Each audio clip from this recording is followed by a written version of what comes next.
வணக்கம். தேர்தலுக்கு பின்பு எடுக்கப்பட்ட கருத்து கணிப்பு எல்லா கணிப்புகளிலுமே ஏறத்தாழ மீண்டும் தமிழ்நாடு முதலமைச்சராக மு.க.ஸ்டாலின் அவர்கள் வருகிறார் அப்படின்னு சொல்லிதான் அனைத்து விதமான கருத்து கணிப்புகளும் தெளிவுபடுத்தியிருக்கிறது. தமிழ்நாட்டுல 8 கம்பெனிகள் கருத்து கணிப்பு நடத்தியது. அதுல 5 கம்பெனிகள் பெரும்பான்மை திமுக கூட்டணி வெற்றி பெறும், ஆட்சி அமைக்கும் அப்படின்னு சொல்லியிருக்காங்க. 2 கம்பெனி அதிமுக கூட்டணி ஆட்சி அமைக்கும் சொல்லியிருக்காங்க. ஒரு நிறுவனம் அது தாவேகா ஆட்சி அமைக்கும் அப்படின்னு சொல்லி அந்த கருத்து கணிப்பு. எதுவா இருக்கட்டும், மீண்டும் திமுக ஆட்சிக்கு வருது, அதுல மாற்று கருத்து கிடையாதுன்றத அந்த கருத்து கணிப்பு நமக்கு சொல்லுது. இதையெல்லாம் மே மாசம் 4ஆம் தேதி 12 மணிக்கு எல்லாத்துக்கும் அந்த தெளிவு கிடைச்சிடும், விவரம் கிடைச்சிடும். இந்த காணொலியில நம்ம பேச வர்றது, நம்ம எடுத்துக்கிறது என்ன அப்படின்னு கேட்டா, 2021 சட்டமன்ற தேர்தலில் திமுக வெற்றி பெற்று ஆட்சி அமைந்தது. தமிழ்நாடு முதலமைச்சராக திரு முத்துவேல் கருணாநிதி ஸ்டாலின் பதவியேற்றுக் கொண்டார். அந்த நாள் முதல் கடந்த 5 ஆண்டுகள்ல அவர் ஒரே ஒரு நபரை கூட, ஒரு எதிர்கட்சி தலைவரை கூட கடுமையான வார்த்தைகளில் விமர்சனம் செய்து பார்த்ததே இல்லை. மிக நிதானமாக, மிக அழகாக கையாண்டார். கோபத்தை வெளிப்படுத்தாம, பொறாமை குணங்கள் தலை காட்டாம, வன்மத்தை கலந்த வார்த்தைகளை கொட்டாம மிக அழகாக அந்த 5 ஆண்டுகள் கொண்டு சென்றார். அதாவது வெற்றி என்பது அது ஒரு பயணம். பக்கத்தில் ஓடக்கூடியவரை தள்ளிவிட்டு முன்னேறி செல்வது போட்டி. எல்லோரையும் அரவணைத்து, எல்லோரையும் ஓர் அணியில் திரட்டி தமிழ்நாடு போராடும், தமிழ்நாடு வெல்லும் என்பது பெயர் தான் வெற்றி. வெற்றி வெறும் போட்டியில ஜெயிக்கிறது கிடையாது. ஒருத்தர் போயிட்டே இருக்கும்போது அந்த காலை தடிக்க விட்டு நாம ஓடி போய் வெற்றி பெறுவது கிடையாது. அதுக்கு பேர் வெற்றி அல்ல. வெற்றி என்பது எல்லோரையும் ஒருங்கிணைத்து அதனோடு அவர்களையும் அந்த வெற்றியை சுவைக்க வைப்பது பேர் தான் வெற்றி. அதுதான் தமிழ்நாடு முதலமைச்சர் ஆட்சிக்கு வந்த உடனே செய்தார். ஆட்சிக்கு வந்த உடனே அவர் சொன்ன வார்த்தை, வாக்கு அளித்தவர்களுக்கும் வாக்கு அளிக்காதவர்களுக்கும் இந்த அரசு பயனுள்ளதாக செயல்படும் அப்படின்னு சொல்லியிருந்தார். அதாவது வாக்கு அளித்தவர்கள் மகிழ்ச்சி அடைவார்கள், எனக்கு வாக்கு அளிக்காதவர்கள் ஏண்டா இந்த ஸ்டாலினுக்கு வாக்களிக்காம விட்டுட்டோம் அப்படின்னு சொல்லி ஃபீல் பண்ணக்கூடிய அளவிற்கு நான் அந்த நிர்வாகத்தை கொடுப்பேன், இந்த ஆட்சியை நடத்துவேன் அப்படின்னு சொல்லி சொன்னார். உண்மையிலேயே மிக சாதுரியமாக, எந்த விதமான பெரிய சலசலப்பும் இல்லாம அழகாக 5 ஆண்டுகள் கொண்டு போனார். நீங்க அவர் கொண்டு வந்த திட்டங்கள்லாம் பாருங்க. ஓர் அணியில் தமிழ்நாடு, ஆளுங்கட்சி எதிர்கட்சி அதெல்லாம் கிடையாது, எல்லாம் ஓர் அணி. ஓர் அணியில் தமிழ்நாடு. ஒவ்வொரு வீட்டுக்கும் போயிட்டு திமுக அரசாங்கம் செய்த திட்டங்கள் என்ன, அந்த திட்டங்கள் உங்களுக்கு வந்திருக்குதா, நீங்க அதுல பயனடைஞ்சிருக்கீங்களா, எல்லோரையும் முன்னேற்றுவது. நாம மட்டும் முன்னேறுவதற்கு பேர் வெற்றி அல்ல, நம்மளை நம்பி இருப்பவர்களையும் நமக்கு வாக்களித்தவர்களையும் முன்னேற வைப்பது. இன்னைக்கு 10,000 ரூபாய் சம்பளம் வாங்கக்கூடிய ஒரு பெண், ஒரு கம்பெனியில வேலை செய்யக்கூடிய ஒரு பெண், அவங்க ஒரு நாளைக்கு வீட்டுல இருந்து அந்த கம்பெனிக்கு போயிட்டு வர்றதுக்கு 30 ரூபாய் 35 ரூபாய் ஆகும். ஆனா அந்த இலவச பேருந்து பயணம் என்பது, அதனால அவர்களுடைய பெற்றது என்ன, ஒரு மாதத்துக்கு குறைந்தபட்சம் 1000 ரூபாயிலிருந்து 1500 ரூபாய் ஒரு மாதத்துக்கு அவங்களுடைய சேமிப்பு. அதனால அவங்க அடைந்த இது இந்த இலவச பேருந்து கொடுத்துட்டாங்க, பஸ் பயணம் கொடுத்துட்டாங்க, அது கொடுத்துட்டாங்க, இது கொடுத்துட்டாங்கன்னு சொல்லிட்டு விமர்சனம் செய்யக்கூடியவர்கள் வசதி படைத்தவர்கள். நான் சொல்றது என்னன்னு கேட்டீங்கன்னா, தூய்மை பணியாளராக வேலை செய்யக்கூடியவங்க, வீட்டு வேலை செய்யக்கூடியவங்க, குறைந்த சம்பளத்துல வேலை பார்க்கக்கூடியவங்க, இவங்க எல்லோருக்கும் அந்த பேருந்து பயணம் என்பது மிக பொக்கிஷமானது. அந்த திட்டத்துக்கு பேர் வைக்கிற விதம் இருக்கு இல்லையா, மகளிர் உரிமை தொகை அப்படின்னு சொல்லிட்டு, அது ஈஸி கிடையாது. இது எல்லாரையும் கொடுத்துட முடியாது, எல்லாராலையும் அப்படி பேர்லாம் வைக்க முடியாது. அது நாங்க உங்களுக்கு இலவசமா கொடுக்கல அந்த பணத்தை, அது உங்களுடைய உரிமை தொகை அப்படின்னு சொல்லி மக்களுக்கு அந்த தொகையை கொண்டு போய் சேர்த்தார். நீங்க அந்த கரூர்ல நடந்த சம்பவமா இருக்கட்டும், அதற்கு கூட அவர் கையாண்ட விதம் பாருங்க. வேற ஒரு முதலமைச்சரா இருந்திருந்தா வேற மாதிரி அதை நடத்திருப்பாங்க, முன்னெடுத்திருப்பாங்க. ஆனா அவர் பக்குவமா, எந்த தலைவரும் தன் தொண்டர்கள் உயிரிழப்பதை விரும்ப மாட்டார்கள், அது எதேச்சையாக நடந்தது, அதனால் யார் மீதும் அதை பழி போட வேண்டாம் அப்படின்னு சொல்லி ஒரு பெருந்தன்மையா, அரசியல் முதிர்ச்சி பெற்ற ஒரு தலைவர் எப்படி நடந்து கொள்வார்களோ அப்படி நடந்துட்டார். வரலாற்றுல இதுமாதிரிலாம் நிறைய உண்டு. நெல்சன் மண்டேலா இருந்தாரு, 27 ஆண்டு காலம் சிறையில் இருந்தார். அவர் சிறையை விட்டு வெளியில வந்த உடனே எனக்கு சிறை கொடுமையை கொடுத்த அவர்களை தண்டிக்கணும் அப்படின்லாம் அவர் முடிவெடுக்கல. அவர்களையும் தோளில் கை போட்டு அரவணைத்துக் கொண்டார். துன்புறுத்தியவர்களையும் அவர் அரவணைத்துக் கொண்டார். இதுதான் ஒரு தலைவனுக்கான அழகு. இறந்து போனது நம்ம வீட்டு பிள்ளைகள் அதை கவனத்தில் கொள்ளுங்கள். அதனால் இது பழியை போட்டு அரசியல் செய்வதற்கு அல்ல அப்படின்னு சொல்லி சொன்னார். அவர் நினைத்திருந்தால் அந்த அரசியல் திசையை வேற மாதிரி மாற்றியிருக்க முடியும். அவர் நினைத்திருந்தால் விஜயனுடைய அரசியல் வாழ்க்கை கனவை சிதைச்சிருக்க முடியும். ஆனா அவர் அப்படி செய்யவே இல்லை, அதை அப்படி தொடவே இல்லை. இன்று வரை இந்த தேர்தல் பிரச்சாரத்தின் வரை விஜய ஒரு பொருட்டாகவே நினைக்கல. விஜய் பேரை கூட அவர் உச்சரிக்கல. இதெல்லாம் ஏன் நாம இப்ப நினைவுபடுத்துறோம், ஏன் சொல்ல வேண்டியது இருக்கு அப்படின்னு சொல்லி கேட்டா, ஒரு அரசியல் தலைவர் எப்படி நடந்து கொள்ள வேண்டும் என்பதற்கு மு.க. ஸ்டாலின் தான் உதாரணம். இப்ப மீண்டும் திமுக வரலாறுலே கிடையாது. 1967 திமுக ஆட்சிக்கு வந்தது. அதன் பின்னாடி 1971 திமுக வெற்றி பெற்றது, மிகப்பெரிய வெற்றி பெற்றது, இரண்டாவது முறையாக. அதன் பின்னாடி திமுக இரண்டாவது முறையாக ஆட்சி அமைச்சது வரலாறே கிடையாது.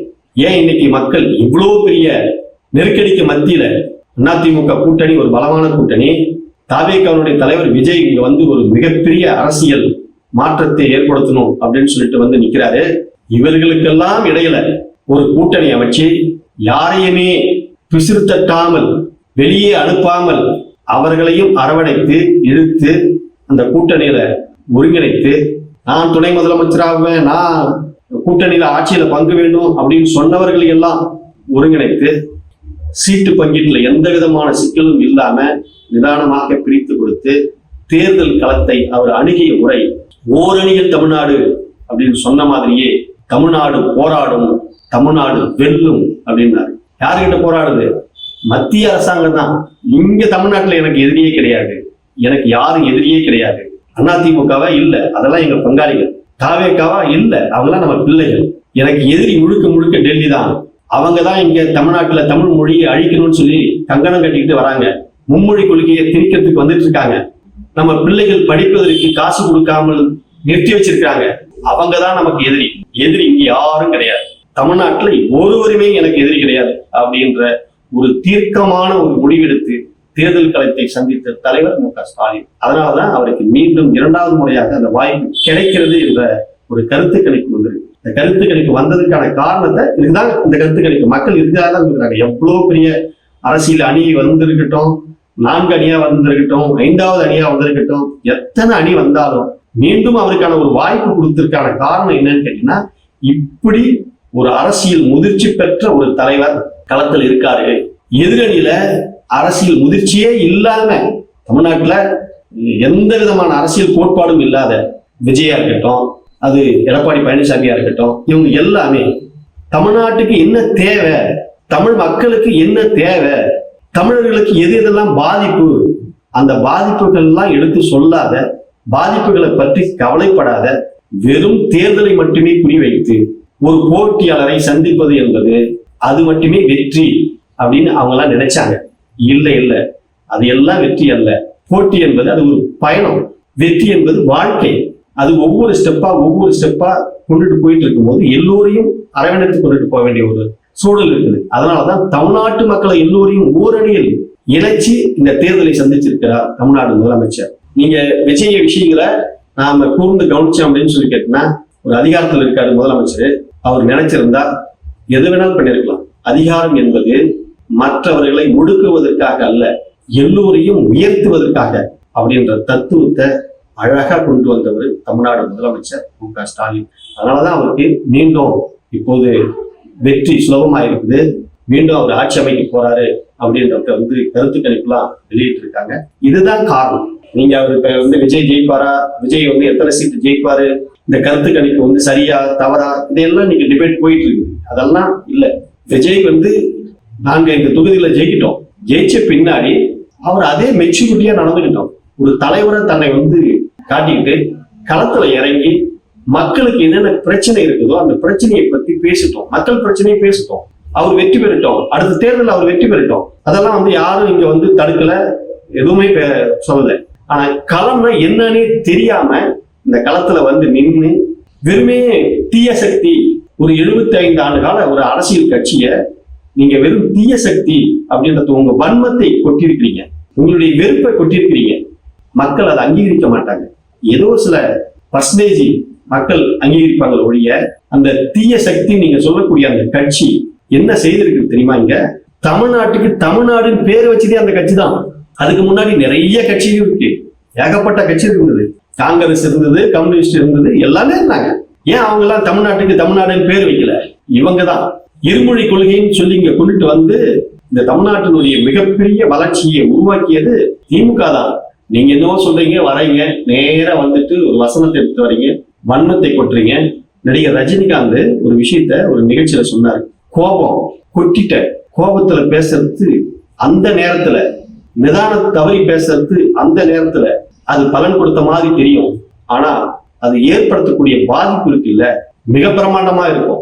சாதாரணமான பாதிப்புகளை உருவாக்காது, அவ்வளவு பெரிய பாதிப்புகளை உருவாக்கும். அதனால் கோபத்தை எந்த இடத்துல எதற்காக ஏன் பயன்படுத்துறோம், ஏன் நிதானம் தவறி சில வார்த்தைகளை விடுறோம் அப்படின்றத யோசிச்சு பேசணும் அப்படின்னு சொல்லி நடிகர் ரஜினிகாந்த் ஒரு நிகழ்ச்சியில சொல்லியிருப்பார். அதனால ஒரு முக்கிய இடத்துல முக்கிய தலைவரா வந்து நிக்கணும்னு ஆசைப்படக்கூடியவர்கள் நிதானம் இழந்து போற போக்குல வருகின்ற வார்த்தைகளை எல்லாத்தையும் கொட்டி அவங்க மேல கூர்த்தீட்டி நீங்க பார்க்கணும்னு நினைச்சது அது வெற்றியை கொடுக்காது, நிதானம் தான் வெற்றியை கொடுக்கும். அதனால இந்த தேர்தல்ல அவர் வெற்றி பெறுவார் என்பது நமக்கு மாற்று கருத்தே கிடையாது.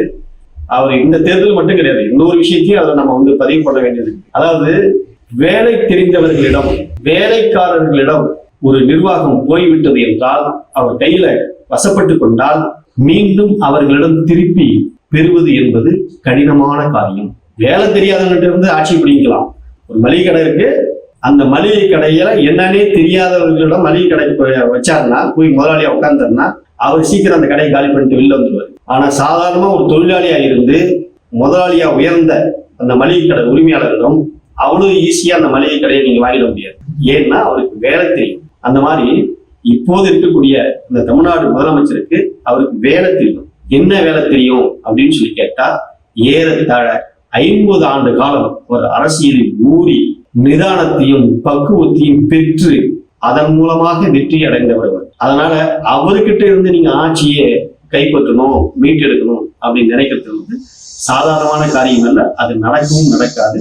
அவர்தான் மீண்டும் ஆட்சிக்கு வருவார். நன்றி, வணக்கம்.